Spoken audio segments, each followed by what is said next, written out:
എല്ലാവർക്കും ചാനപിടിക്കലിലേക്ക് സ്വാഗതം. എല്ലാവർക്കും സുഖാന്ന് വിചാരിക്കുന്നു. അതുപോലെ എന്നെ സപ്പോർട്ട് ചെയ്യുന്ന എല്ലാവർക്കും ഒത്തിരി താങ്ക്സ് ഉണ്ട് കേട്ടോ. അപ്പൊ നമ്മുടെ വീഡിയോയിലേക്ക് കടക്കാം. ഞാനിന്ന് ഉണ്ടാക്കുന്നത് എല്ലാവർക്കും പ്രിയപ്പെട്ടൊരു മിഠായിയാണ്. എന്ത് മിഠായി എന്നറിയോ? കടല മിഠായി. അതെ, അപ്പൊ ഞാൻ വിചാരിച്ചിട്ടുണ്ട് ഇത് വീട്ടിലുണ്ടാക്കാൻ കഴിയില്ലെന്ന്. പക്ഷെ വീട്ടിലുണ്ടാക്കി കഴിഞ്ഞപ്പോഴാണ് മനസ്സിലായത് വളരെ സിമ്പിളാണ് ഉണ്ടാക്കാന്ന്. അപ്പൊ നമുക്കിനി കടയിൽ നിന്നൊന്നും വാങ്ങിക്കേണ്ട, വീട്ടിൽ തന്നെ ഉണ്ടാക്കി പെട്ടെന്ന് തന്നെ കഴിക്കാവുന്നതാണ്. അപ്പൊ നമുക്കിനി എങ്ങനെ ഉണ്ടാക്കുന്നതെന്ന് നോക്കാം. ഇന്നും പറയാണ്, ആദ്യമായി കാണുന്നവരുണ്ടെങ്കിൽ ഒന്ന് സബ്സ്ക്രൈബ് ചെയ്യണം കേട്ടോ. എങ്കിൽ മാത്രമല്ല ഇനിയും എനിക്ക് മുന്നോട്ട് പോകാൻ കഴിയുള്ളൂ. അപ്പൊ നിങ്ങളുടെ സപ്പോർട്ട് എനിക്ക് വളരെയധികം ആവശ്യമാണ്. അപ്പൊ നിങ്ങൾ തീർച്ചയായിട്ടും സബ്സ്ക്രൈബ് ചെയ്യുക. അതുപോലെ തന്നെ ഷെയർ ചെയ്യാനും മറക്കരുത്.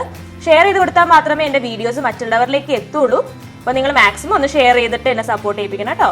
അപ്പൊ നമ്മുടെ വീഡിയോയിൽ തുടങ്ങാം. അപ്പൊ ആദ്യമായിട്ട് നമുക്ക് നിലക്കടല വറുത്തെടുക്കാം. ഞാനപ്പോൾ 250 ml കപ്പിന് ഒരു കപ്പ് നിലക്കടല വെച്ചാണ് ഇന്ന് കാണിക്കാൻ പോകുന്നത് കേട്ടോ. അപ്പൊ അത്രയും ഞാൻ എടുത്ത് വെച്ചിട്ടുണ്ട്. ഇത് നമുക്ക് നല്ലൊരു ചട്ടിയിലേക്ക് ഇട്ട് നന്നായിട്ട് വറുത്തെടുക്കണം. നല്ല ക്രിസ്പി ആവുന്നവരെ നമുക്ക് വറുത്തെടുക്കണം കേട്ടോ. അപ്പൊ ഞാൻ നല്ല കട്ടിയുള്ളൊരു പാത്രം വെച്ചിട്ടുണ്ട്. എന്നിട്ടാണ് ഞാൻ കടല വറുത്തെടുക്കാൻ പോകുന്നത്. അപ്പൊ കട്ടിയുള്ള പാത്രം എന്ന് പറഞ്ഞാൽ നമ്മുടെ ചൂട് നന്നായി നിൽക്കും. അപ്പൊ പെട്ടെന്ന് തന്നെ ആകാൻ നല്ല ചാൻസ് ഉണ്ട്. അതുപോലെ തന്നെ സിമ്മിൽ വെച്ച് ചെയ്യാൻ ശ്രദ്ധിക്കണം. പെട്ടെന്ന് കരിഞ്ഞു പോകുന്ന ഒരു സാധനമാണ് നമ്മുടെ കടല എന്ന് പറയുന്നത്.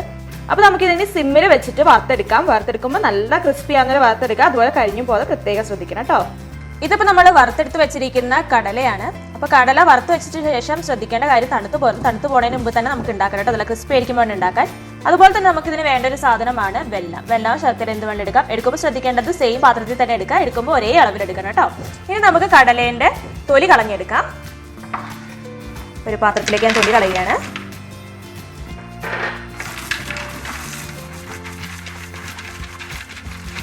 ഇപ്പൊ ഞാൻ തൊലിയെല്ലാം കളഞ്ഞ് പാറ്റിക്കൊണ്ട് വന്നിട്ടുണ്ട്. ഇപ്പൊ കടല മാത്രമായിട്ടുണ്ട്. കടല അപ്പൊ മുഴത്തോടെ എല്ലാം ഇടേണ്ടത്, ഒന്ന് പിളർന്നിട്ട് വേണം ഇടാൻ വേണ്ടിയിട്ട്.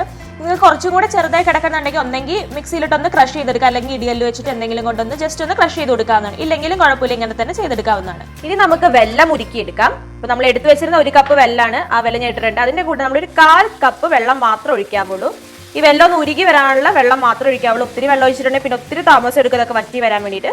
ഇനി നമ്മൾ നന്നായിട്ട് ഉരുക്കിയെടുക്കാം. ഉരുക്കി കഴിഞ്ഞ ഉടനെ തന്നെ ഒന്ന് അരിച്ചെടുക്കണം. അതിനുശേഷമാണ് നമ്മൾ ബാക്കി കാര്യങ്ങൾ ചെയ്യാൻ പോകുന്നത്.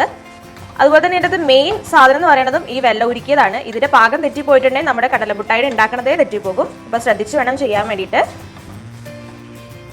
അപ്പൊ നമ്മളിപ്പോൾ ഉരുക്കി വെച്ചിരിക്കുന്ന വെള്ളം നമുക്കിനി ഒന്ന് അരിക്കേണ്ട ആവശ്യമുണ്ട്. അല്ലെങ്കിൽ അതിനകത്ത് കല്ലൊക്കെ ഉണ്ടെങ്കിൽ അത് പ്രശ്നമാകും. ആണ് ഞാനിപ്പോൾ അരിച്ചെടുക്കുകയാണ്. ഇനി നമ്മൾ ഈ അരിച്ചെടുത്തത് വീണ്ടും ആ സെയിം പാത്രത്തിൽ തന്നെ നമുക്ക് ഒഴിക്കാം. ഒഴിച്ചിട്ട് ഇനി ബാക്കി കാര്യങ്ങൾ ചെയ്യാൻ പോണത്. അപ്പൊ ഞാൻ നേരത്തെ അരിച്ചെടുത്ത് വെച്ചിരിക്കുന്ന പാനി വീണ്ടും ഈ പാത്രത്തിലേക്ക് ഞാൻ ഒഴിച്ചു കൊടുത്തിട്ടുണ്ട്. ഇപ്പൊ തിളച്ചെല്ലാം തുടങ്ങിയിട്ടുണ്ട്. ഇനി നമുക്ക് ഇതിനകത്തേക്ക് ഒരു സാധനം ചേർത്ത് കൊടുക്കണം. 1 ടേബിൾ സ്പൂണോളം നെയ്യ്. അതുപോലെ തന്നെ ഒരു സാധനം കൂടിയുണ്ട്, ഏലക്കാപ്പൊടി. അത് ഞാൻ പൊടിച്ചു വെച്ചിട്ടുണ്ട്. അതും കൂടി ഇതിനകത്തേക്ക് ചേർത്ത് കൊടുക്കാം. എന്നിട്ട് നന്നായിട്ട് ഇളക്കി യോജിപ്പിക്കാം. ഇനി ഈ പാനിക്ക് ഒരു പരുവമുണ്ട്. ആ പരുവം നോക്കുന്നതിനായിട്ട് നമുക്ക് വേണ്ടത് ഒരു പാത്രത്തിൽ വെള്ളമാണ്. ഞാനിവിടെ എടുത്ത് വെച്ചിട്ടുണ്ട്. ഈ പാത്രത്തിലേക്ക് നമ്മൾ ഈ പാനി ഒഴിച്ചു കൊടുത്തിട്ടാണ് ടെസ്റ്റ് ചെയ്യുന്നത്. അതിനൊരു പരുവമുണ്ട്, ഞാൻ കാണിച്ചു തരാം നിങ്ങൾക്ക്. ഇതിപ്പോ എങ്ങനെ ടെസ്റ്റ് ചെയ്യുന്നത് കാണിക്കാം. നമ്മൾ കുറച്ചെടുത്തിട്ട് വെള്ളത്തിലേക്ക് ഒഴിക്കുക. വെള്ളത്തിലേക്ക് ഒഴിച്ചിട്ട് കൈ കൊണ്ട് നാക്കി നോക്കുക. അപ്പൊ നല്ല ക്രിസ്പി ആയിട്ട് അല്ലാണ്ട് ഇങ്ങനെയാണ് വരുന്നതെങ്കിൽ ഇതായിട്ടില്ല എന്നാണ് അർത്ഥം. അപ്പൊ നമുക്കിനി ഒന്നും കൂടെ കുറച്ച് നേരം കൂടെ വെച്ചിട്ട് വേവിച്ചു കൊടുക്കണം. അപ്പൊ എപ്പോഴും നിങ്ങൾ ചെയ്യുമ്പോഴത്തേക്ക് സിമ്മിൽ തന്നെ വെച്ച് ചെയ്യാൻ ശ്രമിക്കണം. അല്ലെങ്കിൽ പെട്ടെന്ന് കരിഞ്ഞും പോകും, പാകമൊക്കെ തെറ്റിപ്പോകും. അപ്പൊ ഇപ്പൊ ഏകദേശം ആയിട്ടുണ്ടെന്ന് തോന്നുന്നു. നമുക്കിന്ന് ഒന്നുകൂടെ ടെസ്റ്റ് ചെയ്ത് നോക്കാം. ഇപ്പൊ നല്ല ക്രിസ്പി ആയി വന്നിട്ടുണ്ട്. ഇതാണ് നമ്മുടെ പാകം എന്ന് പറയുന്നത്.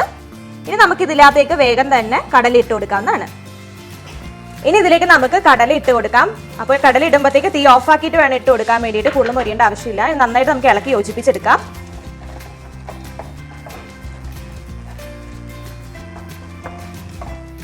ഇനി നമ്മൾ റെഡിയാക്കി വെച്ചിരിക്കുന്ന മിക്സ് ഞാൻ കൗണ്ടർ ടോപ്പിലേക്കാണ് ഇട്ട് കൊടുക്കുന്നത്. അപ്പോൾ കൗണ്ടർ ടോപ്പിൽ കുറച്ച് ഞാൻ വെണ്ണ തടവിയിരുന്നു.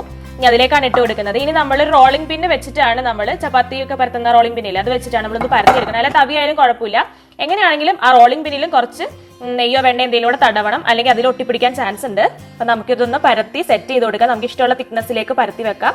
എന്നിട്ട് സൈഡൊക്കെ ഒന്ന് കറക്റ്റ് ആക്കി കൊടുക്കണം കേട്ടോ. ഇനി നമുക്ക് തണുത്ത് പോകുന്നതിന് മുമ്പ് വേഗം ഒന്ന് മുറിക്കണം. അപ്പൊ അടി വരെ മുറിക്കേണ്ട ആവശ്യമില്ല. ഒരു 3/4 ഭാഗത്തോളം മുറിച്ചാൽ മതിയാവും. എന്നിട്ട് നമുക്ക് തണുത്ത് കഴിയുമ്പോഴത്തേക്ക് ഇത് പെട്ടെന്ന് തന്നെ വിട്ട് വരും. അപ്പൊ നമുക്ക് ഏത് വലുപ്പത്തിലാണോ വേണ്ടത് ആ വലുപ്പത്തിൽ കറക്റ്റ് ആയിട്ട് നമുക്ക് മുറിച്ച് ആ ഷേപ്പിലാക്കി വെക്കുക.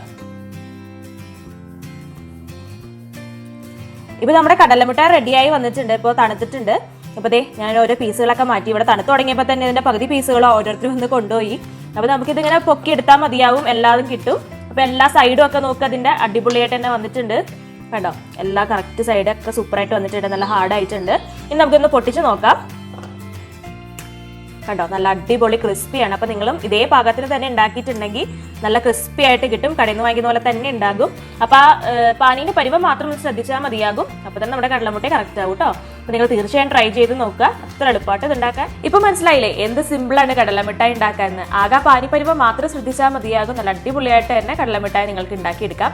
അപ്പൊ നിങ്ങൾ ഉണ്ടാക്കി നോക്കുക. എന്നിട്ട് എന്തെങ്കിലും കമന്റ്സ് ഒക്കെ ഉണ്ടെങ്കിൽ നിങ്ങൾ അറിയിക്കണം.